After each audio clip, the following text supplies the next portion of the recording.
இங்க பிரீத்தியும் வெண்ணிலாவும் வீட்டுக்கு வந்த உடனே சந்திரசேகர் மூலமா இங்க சுந்தருக்கு நடந்த எல்லா விஷயத்தையும் கேட்டு தெரிஞ்சுக்கிறாங்க. அதே நேரத்துல இந்த பக்கம் பவானி அக்காக்கு ஆறுதல் சொல்றதுக்காக இங்க பிரீத்தியுமே போகிறதுக்காக துடிக்கிறாங்க. ஆனா இதை பார்த்த சக்தியுமே இங்க பாருங்க, தேவையில்லாம பவானி டென்ஷன் பண்ணாதீங்க, இப்போதைக்கு அவங்க காமா இருக்கிறதா நல்லது, இப்போதைக்கு இந்த விஷயத்த கொஞ்சம் ஆற போட்டுட்டு கொஞ்ச நேரம் கழிச்சு பேசிக்கலாம், தயவு செஞ்சு அவங்க ரூமுக்கு போயிருங்க அப்படின்ற மாதிரி இந்த பக்கம் சக்தியுமே பிரீத்திக்கிட்டையும் வெண்ணிலாக்கிட்டையும் சொல்லி அனுப்பிடுறாங்க.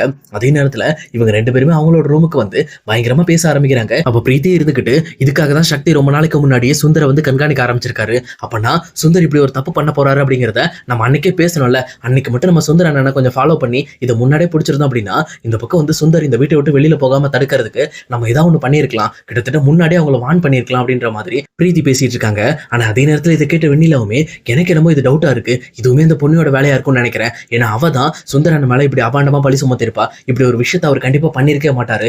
எனக்கு என்னமோ டவுட்டா இருக்கு, நம்ம தான் இந்த விஷயத்தை கொஞ்சம் ப்ரூவ் பண்ணி சுந்தர் அண்ணனை மறுபடியும் இந்த வீட்டுக்குள்ள கூட்டிட்டு வரணும் அப்படின்ற மாதிரி இங்க வெண்ணிலா யோசிச்சுட்டு இருக்காங்க. அதுக்கேற்ற மாதிரி இவங்க ரெண்டு பேரும் பிளான் பண்ணி பேசாம நம்ம பவானி அக்காவை போய் பார்ப்போம், அவங்கள பார்த்து அவங்க கிட்ட பேசுவோம், நடந்ததை பத்தி தெரிஞ்சுக்கலாம் அப்படின்ற மாதிரி இவங்க ரெண்டு பேரும் கிளம்பி டேரக்டா பவானியோட ரூமுக்கு போறாங்க. அங்க போன உடனே இவங்க ரெண்டு பேருக்கு பயங்கரமான ஷாக்கு. சொல்லப்போனா இந்த பக்கம் வந்து பவானி இங்க பொண்ணியோட மடியில படுத்து பயங்கரமா அழுதுகிட்டு இருக்காங்க. அதே நேரத்துல எங்க பொண்ணுக்கு பக்கத்துல ஜெயா உட்காந்துட்டு இருக்காங்க. அப்போ பொண்ணியுமே பவானிக்கு இங்க பாருங்கக்கா, கவலைப்படாதீங்க, எல்லாமே சரியாயிடும், நீங்க இப்படி அழுதுட்டே இருந்தீங்கன்னா சிவானியா எப்படி இங்க வந்து கண்ட்ரோல் பண்ண முடியும், அது மட்டும் இல்லாம சிவானிக்கு நீங்க தான் ஆறுதல் சொல்லணும் அப்படின்ற மாதிரி பவானிக்கு பொண்ணி ஆறுதல் சொல்லிட்டு இருக்காங்க.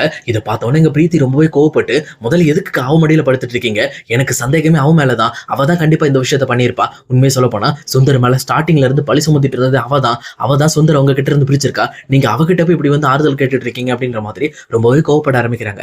உடனே பக்கத்துல இருக்க வெண்ணிலாவும் இங்க பாருங்கக்கா, கண்டிப்பா சுந்தர் அண்ணா இப்படி ஒரு விஷயத்த பண்ணிருக்க வாய்ப்பே கிடையாது, ஏன்னா அவர் கடைசி வரைக்கும் உங்களை நேசிச்சுட்டு இருந்தாரு, அது மட்டும் இல்லாம உங்களோட கம்பெனி வேலையில அவர் ரொம்பவே இன்வால்மெண்டா இருந்தாரு, அவர் இப்படிப்பட்ட விஷயத்த பண்ற ஆளே கிடையாது, எனக்கு என்னமோ இது எல்லாமே இந்த பொண்ணியோட திட்டமா தான் இருக்கும், வேற எதுவும் இருக்காது, இவ தான் நம்ம குடும்பத்துல பிரச்சனை கொண்டு வரதுக்குன்னே இதை பண்ணியிருக்கா, சுந்தர பழி வாங்குறதுக்காகவே இதை பண்ணியிருக்கா அப்படின்ற மாதிரி இந்த பக்கம் வெண்ணிலா பேசிட்டு இருக்காங்க.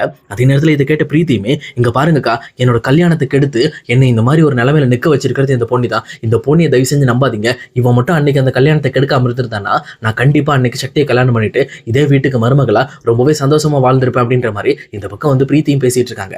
ஆனா இதை கேட்டோன்னே ஜெயாவுமே ஆமா, எனக்கு இன்னுமே இந்த பொண்ணு மேல கொஞ்சம் டவுட் இருக்கதான் செய்யுது, இவ தான் இந்த பிளான் அவங்க கூட சேர்ந்து போட்டிருக்கா அப்படின்றப்போ கண்டிப்பா இந்த பிளான்ல அவளுக்கு தேவையான விஷயங்களே மாத்திருப்பாள்ல, கண்டிப்பா அவளும் இதை பண்ணிருப்பா அப்படின்ற மாதிரி இங்க ஜெயாவும் நம்ப ஆரம்பிக்கிறாங்க.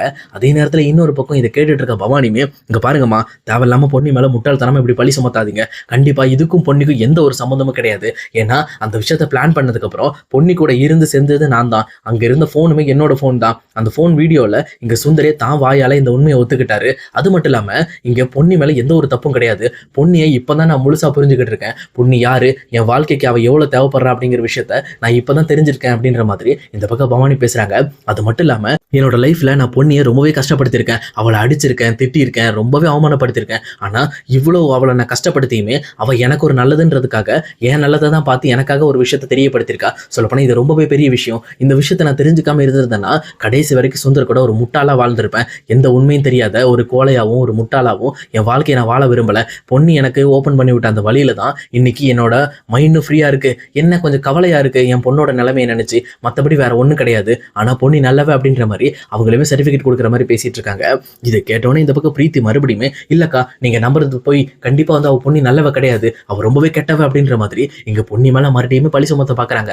ஆனா இங்க பவானி யாரும் எதிர்பார்க்காத மாதிரி ஆமா பிரீத்தி, நீ ரொம்ப யோகியமா பேசிக்கிட்டு இருக்கியே, அன்னைக்கு சக்திக்கு பணமே இல்லை அப்படின்னு சொல்லி தெரிஞ்சதுக்கு அப்புறம் நீ பணத்துக்காக தானே சக்தி கிட்ட கல்யாணம் பண்ண மாட்டேன்னு சொல்லி எந்திரிச்ச, சொல்ல போனா அப்ப எந்திரிச்சிட்டு இப்ப என்ன இவ்வளவு தைரியமா நீங்க வந்து பேசிக்கிட்டு இருக்க, அது மட்டும் இல்லாம இந்த வீட்டுல இருக்கிறதுக்கு உண்டான ரைட்ஸே உனக்கு கிடையாது, எங்க அம்மா ஏதோ நீ கஷ்டப்படுற பொண்ணுன்றதுனால உன்னை இந்த வீட்டுல கொண்டு வச்சிருக்காங்க, மற்றபடி இந்த வீட்டுல இருக்க யாரையும் நீ மரியாதை குறைவா பேசுறதுக்கு என்னால அனுமதிக்க முடியாது, அது மட்டும் இல்லாம இந்த பொண்ணுங்கிறவ என்னோட தம்பியோட ஒய்ஃப், என் தம்பியோட ஒய்ஃபை நீ எதிர்த்து பேசுறதுக்கு உனக்கு ரைட்ஸே கிடையாது, முதல்ல வாய மூடு அப்படின்ற மாதிரி இந்த பக்கம் பவானி பிரீத்தியோட வாயும் அடைச்சிடறாங்க. அதே நேரத்துல இன்னொரு பக்கம் பொண்ணியுமே அக்கா விடுங்கக்கா, அவங்க தான் புரியாம பேசிட்டு இருக்காங்க, கண்டிப்பா ஒரு நாள் அவங்க சம்பந்தப்பட்ட விஷயத்துல என்ன போய் சொல்லியிருக்காங்க அப்படிங்கிற விஷயத்தை நான் கண்டுபிடிப்பேன்க்கா, என் மேல எந்த தப்பு இல்லை அப்படிங்கறத நிரூபிப்பேன் அப்படின்ற மாதிரி இந்த பக்கம் பொண்ணியும் பேசிட்டு இருக்காங்க. ஆனா இது கேட்டுட்டு இருக்க பிரீத்தியுமே நீ கண்டிப்பா நிரூபி, என் மேல எந்த தப்பும் கிடையாது, என் கல்யாணத்துக்கு எடுத்தது நீ தான் அப்படிங்கிறது எனக்கு தெளிவாகவே தெரியும் அப்படின்னு சொல்லி இந்த பக்கம் பொண்ணியும் பிரீத்தியும் வாயிலே சண்டை போட்டுட்டு இருக்காங்க. ஆனா அதே நேரத்துல பக்கத்துல இருக்க வெண்ணிலாவுமே ஐயோ அந்த விஷயத்தை கண்டுபிடிச்சாங்கன்னா இவங்க ரெண்டு பேர் வீட்டை விட்டு வெளியில போறாங்களா இல்லையோ, கண்டிப்பா என்ன வீட்டை விட்டு வெளியில அமைச்சிருவாங்களே அப்படின்ற மாதிரி திருன்னு முழிச்சுக்கிட்டு இருக்காங்க. இதை பார்த்துட்டு இருக்க பவானியுமே என்ன வெண்ணிலா நீ எதுக்காக திருன்னு முழிக்கிற, ஒருவேளை இந்த விஷயத்துல உன்னையும் சம்மந்தப்பட்டிருக்கியா, பிரீத்தியோட கல்யாணத்தை பத்தி பேசின உடனே உன் உன் முகமே இருண்டு போயிடுச்சு. ஏன் நீ இந்த விஷயத்துல சம்மந்தப்பட்டிருக்க தானே? உன்னையும் வெளியில கொண்டு வந்தா நீ கண்டிப்பா இந்த வீட்டை விட்டு வெளியில போற நிலைமை வரும்னு சொல்லி பயப்படுறியா அப்படின்ற மாதிரி இந்த பக்கம் பவானி வெண்ணிலாவோட மனசுல இருக்க விஷயத்தை அப்படியே வெளியில ஒப்பிச்சுக்கிட்டு இருக்காங்க. இது கேட்டோன்னே இந்த பக்கம் வெண்ணிலாக்கு என்ன பேசுறதுன்னு தெரியல. அப்படியே சைலண்டா அங்கிருந்து வெளியில கிளம்பிடுறாங்க.